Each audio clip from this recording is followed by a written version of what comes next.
Hi dears, എല്ലാവരും സേഫായി happy ആയിരിക്കാൻ പ്രാർത്ഥിക്കുന്നു. ഇന്ന് മൂഡ് ഓഫിൻ്റെയും മടിയുടെയും ലെവലൊന്ന് പീക്കിലെത്തിയ ദിവസമായിരുന്നു കേട്ടോ. നല്ല ജലദോഷവും തോന്നുന്നുണ്ടായിരുന്നു. മാത്രമല്ല ഇന്ന് കളക്ട്രേറ്റിലൊന്ന് പോവുകയും വേണം എനിക്ക്. ഇന്നത്തെ ഫുഡ് കാര്യങ്ങളൊന്നും മനസ്സിൽ പ്രിപ്പയർ ചെയ്തിട്ട് പോലും ഉണ്ടായിരുന്നില്ല. അവസാനം സാമ്പാർ വെക്കാമെന്ന് പ്ലാൻ ചെയ്തു. അങ്ങനെ 2-3 വെജിറ്റബിൾസിന് വേണ്ടിയിട്ട് ഇൻസ്റ്റാമാർട്ടിലൊന്ന് തപ്പിയതാണ്. അപ്പോഴാണ് അതിൽ സാമ്പാർ പാക്കും അവിയൽ പാക്കും ഒക്കെ കാണുന്നത്. ഞാൻ പിന്നെ രണ്ടും ഓരോന്നൊന്ന് ഓർഡർ ചെയ്തു.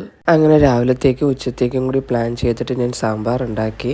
ആദ്യം പരിപ്പും വെജിറ്റബിൾസും നമ്മുടെ മസാലകളെല്ലാം കുറച്ചൊന്ന് ഇട്ടിട്ട് കുറച്ച് ഉപ്പും ഇട്ട് വേവിച്ചെടുക്കും. അതിനുശേഷമാണ് ഞാൻ വെളിച്ചെണ്ണയിൽ ചുവന്നുള്ളിയും വെണ്ടയ്ക്കയും ഇട്ട് വഴറ്റി സാമ്പാർ പൊടിയൊക്കെ ഇട്ട് ഒന്ന് സെറ്റാക്കി എടുക്കും. അവസാനം കടുക് തളിച്ച് കായപ്പൊടി ഇടും. അടുത്തത് അവിയൽ വെക്കാനുള്ള പ്ലാനാണ്. ഈ വെജിറ്റബിൾസ് കട്ട് ചെയ്തിരിക്കുന്ന രീതി കണ്ടിട്ട് എനിക്ക് ഭയങ്കര ഇഷ്ടപ്പെട്ടു കേട്ടോ. നല്ല രസമുണ്ട് കാണാൻ. ഇവിടെ അങ്ങനെ അവിയൽ വെക്കാറില്ല കേട്ടോ, കാരണം അച്ചായ്ക്ക് അത്ര ഇഷ്ടമല്ല. അതുകൊണ്ട് തന്നെ പണ്ട് മുതലേ അവിയൽ വെക്കൽ ഇവിടെ അപൂർവമായിട്ടുള്ളൊരു കാര്യമാണ്. ഉണ്ടാക്കുന്നത് കുളവാകണ്ടെന്ന് കരുതിയിട്ട് ഞാൻ റെസിപ്പി ഒന്ന് യൂട്യൂബിൽ തപ്പിയിട്ടാണ് ഇതൊക്കെ ചെയ്തത് കേട്ടോ.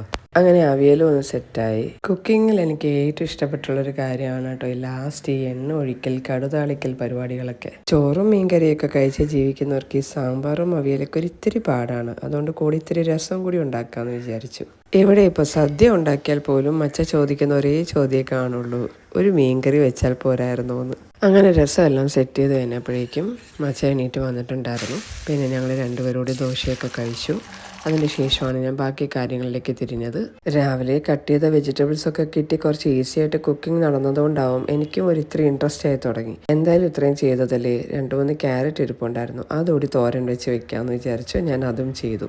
അതിനുശേഷം ഞാനൊന്ന് പോയി ഫ്രഷായി വന്ന് നിസ്കരിച്ച് റെഡിയായിട്ട് കളക്ട്രേറ്റിൽ പോകാൻ വേണ്ടിയിട്ട് ഇറങ്ങി. രാവിലെ എണീറ്റപ്പോഴുള്ള എൻ്റെ മടിയുടെ മെയിൻ റീസൺ ഇതായിരുന്നു കേട്ടോ, ഈ കളക്ട്രേറ്റിൽ പോക്ക്. ഇന്നലെയും ഞാൻ പോയിട്ടുണ്ടായിരുന്നു. ആശ്രമം വഴിയാണ് ഞങ്ങൾ പോയത്. ഇതുവഴി പോകുമ്പോൾ നല്ല രസമാണ്, നല്ല കാഴ്ചകളൊക്കെ കണ്ടിട്ട് പോവാം. ഇത് കണ്ടില്ലേ, ആശ്രമം മൈതാനത്ത് എന്തൊക്കെയോ സംഭവങ്ങൾ വരുന്നുണ്ട്. ഓണത്തിന്റെ പരിപാടികളാണ്, എന്താണെന്നൊന്നും അറിയില്ല. രാവിലത്തെ തിരക്കൊക്കെ കഴിഞ്ഞ് ഇങ്ങനെ ഇതൊക്കെ കണ്ടു പോകുമ്പോൾ നല്ല റിലാക്സിങ് ആയിരുന്നു കേട്ടോ മനസ്സിന്. അങ്ങനെ കളക്ട്രേറ്റിലെത്തി. ഞാൻ മാത്രമേ ഇറങ്ങിയുള്ളൂ. അങ്ങനെ അതിൻ്റെ കാര്യമൊക്കെ റെഡിയാക്കി ഞാൻ തിരികെ വന്നു. ഞാൻ പറഞ്ഞില്ലേ ഇന്നലെയും ഇവിടെ വന്നിട്ടുണ്ടായിരുന്നു എന്ന്.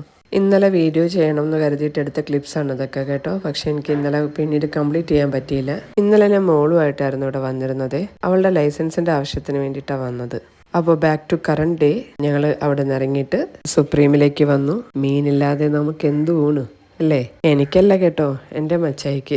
അങ്ങനെ സുപ്രീമിലെ ഫിഷ് ഷോപ്പിൽ നിന്ന് മീനൊക്കെ മേടിച്ചിട്ട് നേരെ വീട്ടിലേക്ക് വന്നു. വീട്ടിൽ വന്ന് കയറി 2 മിനിറ്റ് പോലും ആയില്ലത് പെരും മഴയായിരുന്നു. നല്ല കാറ്റും ഉണ്ടായിരുന്നു കേട്ടോ. ഞാൻ പിന്നെ കുറച്ച് സമയം നിന്ന് വീഡിയോ ഒക്കെ എടുത്തും കുറച്ച് നേരം നിന്ന് മഴയൊക്കെ ആസ്വദിച്ചിട്ട് മീൻ ഫ്രൈ ചെയ്യാനുള്ള കാര്യങ്ങൾക്കായിട്ട് പോയി. അപ്പോഴേക്കും മക്കളും സ്കൂളിൽ നിന്ന് വന്നിട്ടുണ്ടായിരുന്നു. ഞങ്ങൾ എല്ലാവരും കൂടി ഒരുമിച്ചിരുന്നാണ് ഫുഡ് കഴിച്ചത്. ശരിക്കും രാവിലെ മാനസികമായിട്ട് ഒരു ആഹാരവും ഉണ്ടാക്കാനുള്ള ഒരു മാനസികാവസ്ഥ ഇല്ലാതിരുന്ന എനിക്ക് ഇത്രയൊക്കെ ചെയ്ത് എല്ലാം ചെയ്യാനുള്ളൊരു സാഹചര്യം ഉണ്ടാക്കി തന്നതിൽ ഞാൻ അള്ളാഹുവിനോട് ഒരുപാട് നന്ദി പറഞ്ഞു. ശരിക്കും അൽഹംദുലില്ലാ. അതുപോലെ തന്നെ ഇൻസ്റ്റാമാർട്ടിനോടും. ആ സാമ്പാർ പാക്കും അവിയൽ പാക്കുമാണ് എന്നെ ഇത്രയും മോട്ടിവേറ്റ് ചെയ്തത്. സന്തോഷം അതെപ്പോഴും നമ്മൾ ക്രിയേറ്റ് ചെയ്യേണ്ടതല്ലേ. കുറച്ച് കഴിഞ്ഞപ്പോൾ നഫ്മോൾ എനിക്കും മച്ചായിക്കുമായിട്ട് കൊണ്ടു തന്നതാണിത്. ഇതുകൂടെ കാണിച്ചിട്ട് ഈ വീഡിയോ വൈൻഡ് അപ്പ് ചെയ്യാമെന്ന് വിചാരിച്ചു. അപ്പോൾ ഇൻഷാ അല്ലാഹ് അടുത്ത വീഡിയോയിൽ കാണാം. സബ്സ്ക്രൈബ് ചെയ്യാത്തവരെല്ലാവരും സബ്സ്ക്രൈബ് ചെയ്യുക. Take care.